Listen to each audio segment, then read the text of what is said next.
नमस्कार मित्रों, मैं वशिष्ठ स्प्रेडिंग एजुकेशन के प्लेटफॉर्म पर आप सभी का स्वागत करता हूँ, अभिनंदन करता हूँ। मित्रों, हमें इधर कई एक दिनों से कुछ हमारे शुभेच्छु मित्रों द्वारा सलाह दिया गया, अनुरोध भी किया गया कि आप अपने यूट्यूब चैनल जो स्प्रेडिंग एजुकेशन के नाम से चलाते हैं उसमें टैक्स रिलेटेड वीडियो लेके आइए और हम चाहते हैं कि हम लोग उसको शेयर करेंगे। तो हमारी भी इच्छा थी कि हम ये जो फरवरी और मार्च का महीना है, फिनेंशियल ईयर का लगभग अंतिम पीरियड है, तो इसमें हम आपके साथ टैक्स रिलेटेड वीडियो शेयर करें। आज के इस वीडियो में हम सिर्फ इतना चर्चा करेंगे कि टैक्स होता क्या है, टैक्स किस दायरे में लगता है, या इसका पीरियड क्या होता है, फिनेंशियल ईयर क्या होता है, असेसमेंट ईयर क्या होता है, फिनेंशियल ईयर कब शुरू होता है, कौन सा इनकम टैक्स के दायरे में आता है और कौन सा इनकम टैक्स के बाहर के दायरे में आता है। फिर आगे के वीडियो में हम इसके विभिन्न रूपों पर चर्चा करेंगे, कैसे कैलकुलेशन होता है, ओल्ड तरीके से कैसे होता है, नए तरीके से कैसे होता है, और बाकी अन्य प्रावधानों का रिटर्न कैसे जमा किया जाता है, रिटर्न नहीं जमा करने पर, टैक्स नहीं जमा करने पर क्या पेनल्टी होता है। ये सारी बातों को लेकर के हम आपके साथ 4-5 वीडियो की सीरीज में आपके साथ आएंगे। आज हम चर्चा करते हैं कि इनकम टैक्स होता क्या है और ये जो इनकम टैक्स का इजाद हुआ वो कब से हुआ और कैसे हुआ। तो सबसे पहले 1860 में ये ब्रिटिश सरकार के यहाँ 24 जुलाई 1860 को ब्रिटिश सरकार ने अपने नागरिकों के ऊपर, धन्ना सेठों के ऊपर और साहूकारों के ऊपर, बड़े बड़े अमीरों के ऊपर एक टैक्स लगा दिया था। और उस टैक्स जो पहली दफा लगा था 24 जुलाई 1860 को, और जब ये टैक्स लगाया गया कि भाई आपके पास जो संपत्ति है, आमदनी है, उस पर हमें टैक्स चाहिए, तो पहली दफा ये चीज सामने आया था, बहुत विरोध हुआ। 1860 में तो लागू हुआ, लेकिन 1865 में जाते जाते इसको एबोलिश कर दिया गया। घोर विरोध के बाद बिल्कुल नया कंसेप्ट था कि सरकार को आमदनी चाहिए तो नागरिकों पर, अमीरों पर, पैसा अर्जित करने वाले लोगों पर टैक्स लगा करके उससे वसूल किया जाए।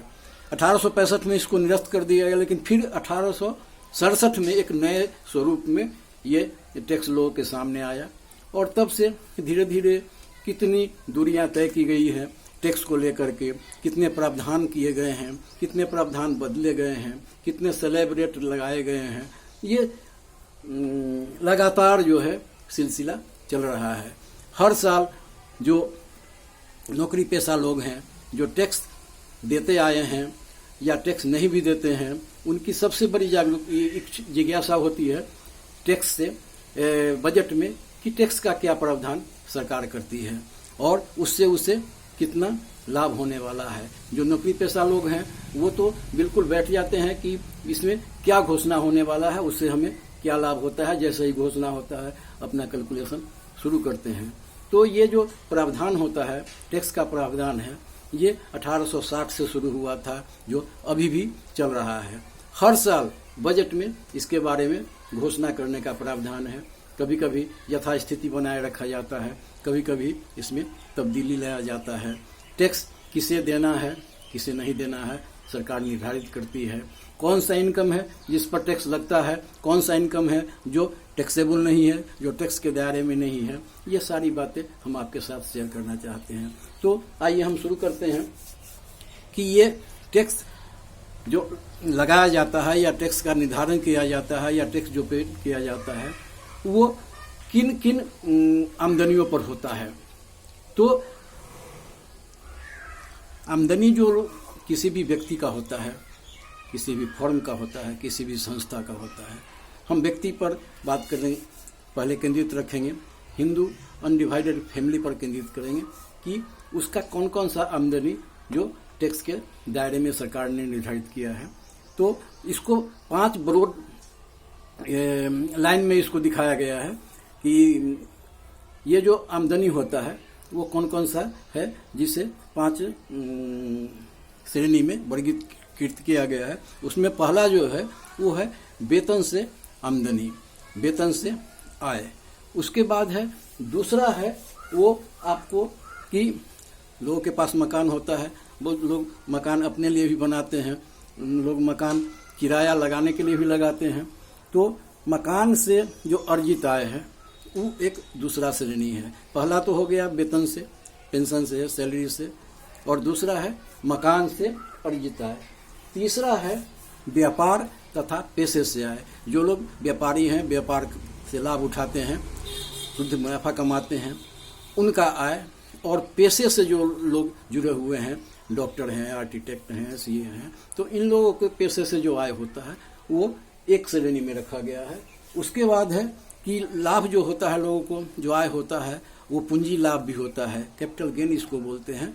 तो ये एक इसी श्रेणी में अगला श्रेणी है पूंजी लाभ का, और तब अंत में है अन्य स्रोत से आय।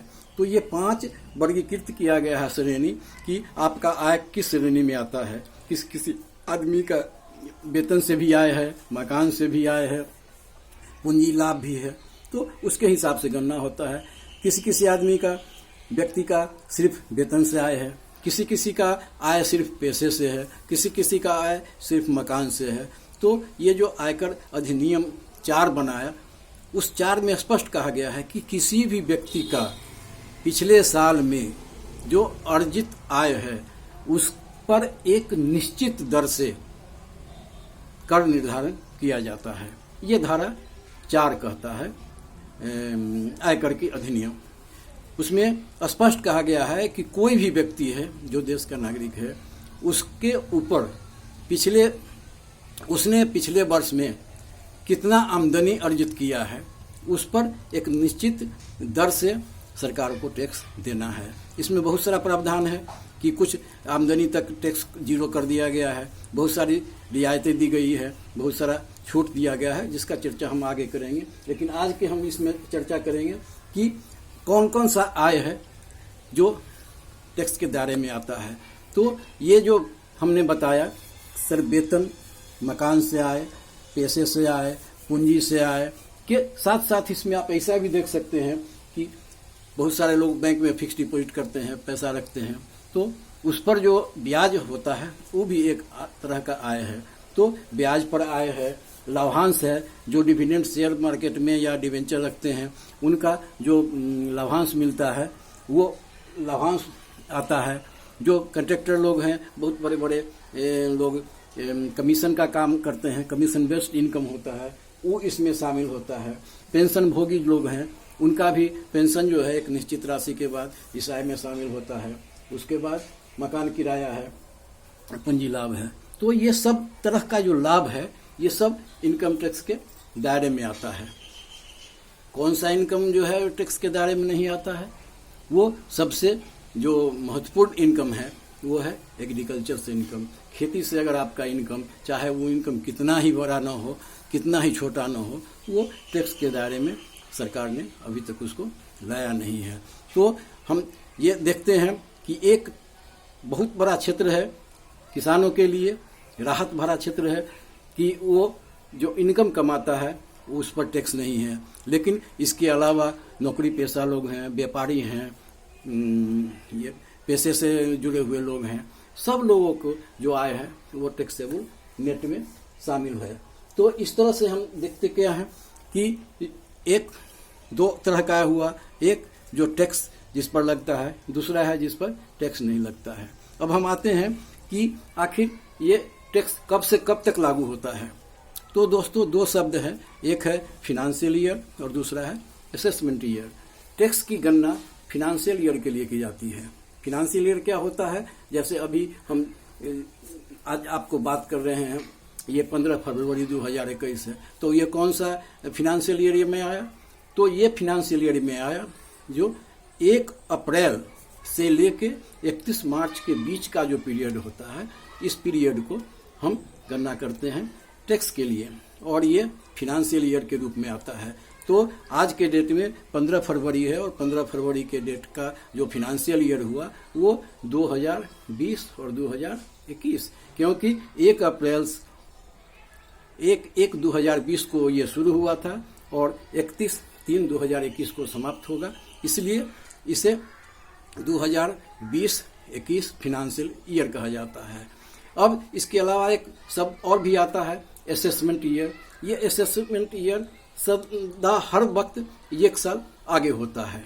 अभी 15 फरवरी 2021 के लिए असेसमेंट ईयर कौन सा होगा? वो होगा 2021-2022। 1/1/2021 से 31/3/2022 तक का जो पीरियड होगा, आज के डेट के लिए 15 फरवरी 2021 के लिए वो असेसमेंट ईयर होगा। और ये जो फिनेंशियल ईयर है वो 2021 होगा, जबकि असेसमेंट ईयर 21-22 होगा। तो हमने देखा है कि ये फिनेंशियल ईयर क्या होता है, असेसमेंट ईयर क्या होता है, इसमें कहीं भी ज़्यादा भ्रमित होने की आवश्यकता नहीं है। और टैक्स का कैलकुलेशन जो होता है सब फिनेंशियल ईयर में जो आपने आमदनी अर्जित की है उसी पर होता है। और फिनेंशियल ईयर क्या हुआ कि आज के डेट को हम जब ले रहे हैं तो 1/1/2020 से लेकर 31/3/2021 के बीच में आपने जो आमदनी की है, ये फिनेंशियल ईयर में उस पर आपको टैक्स भरना है, जो सरकार ने रेट निर्धारित किया है बजट में, उसके हिसाब से। और उसके लिए आपको ये जो प्रावधान बनाया गया है, उसमें एक चीज़ बहुत ज़्यादा ध्यान देने की बात है कि दोस्तों, टैक्स से रिलेटेड सिर्फ टैक्स भर देना ही नहीं है, टैक्स भरने के बाद आपको उसके लिए रिटर्न भी जमा करना पड़ता है। वो उसके लिए सरकार जनरली 31 जुलाई तक का समय देती है व्यक्तिगत और हिंदू नॉन डिवाइडेड फैमिली के लिए। तो हमारा दायित्व बनता है कि सरकार ने जो दर निर्धारित किया है, अपने इनकम से उसमें उस कर निर्धारण के दायरे में आने पर हम टैक्स पेड करें और समय से रिटर्न भरें, क्योंकि इससे सरकार को आमदनी भी बढ़ती है और उसके पास ये बजट बनाने के वक्त ये स्वरूप भी सामने रहता है कि उनके देश में कितने आमदनी करने वाले लोग हैं और कितना पर कैपिटा इनकम है और कैसे इसको आगे बढ़ाया जा सकता है। तो दोस्तों, आज के वीडियो बहुत लंबा हो जाएगा, इसलिए हमने सिर्फ ये चर्चा किया कि कौन सा टैक्स इनकम टैक्सेबल है, कौन सा नॉट टैक्सेबल है, फिनेंशियल ईयर क्या होता है, असेसमेंट ईयर क्या होता है, कब से कब तक लागू होता है। फिर इसके लिए सिर्फ टैक्स भर देना ही काफ़ी नहीं है, बल्कि टैक्स का रिटर्न भी जमा करना होता है। अगर मान लीजिए कि आपका टैक्स ज़्यादा कट गया इस फिनेंशियल ईयर में, तो आप रिटर्न कैसे लेंगे, वापस कैसे लेंगे? तो उसके लिए आपको रिटर्न भरना पड़ेगा। रिटर्न नहीं भरेंगे तो आपको वो टैक्स वापस नहीं होगा। तो इस तरह की बहुत सारी जानकारी है जिसको आगे के वीडियो में हम लेके आएंगे कि उसका कैलकुलेशन कैसे करते हैं, कैसे उसकी गणना होती है, ओल्ड तरीके से, नए तरीके से, वरिष्ठ नागरिकों के लिए क्या टैक्स का स्लैब है, दिव्यांगों के लिए क्या है, और बाकी जो टैक्स का निर्धारण किया गया है उसका स्वरूप क्या है। तो वीडियो कैसा लगा इससे आप हमको अवगत कराइएगा। हम आगे के वीडियो में आपके साथ जुड़े रहेंगे टैक्स निर्धारण और टैक्स की जानकारी के साथ। तब तक के लिए शुभ रात्रि।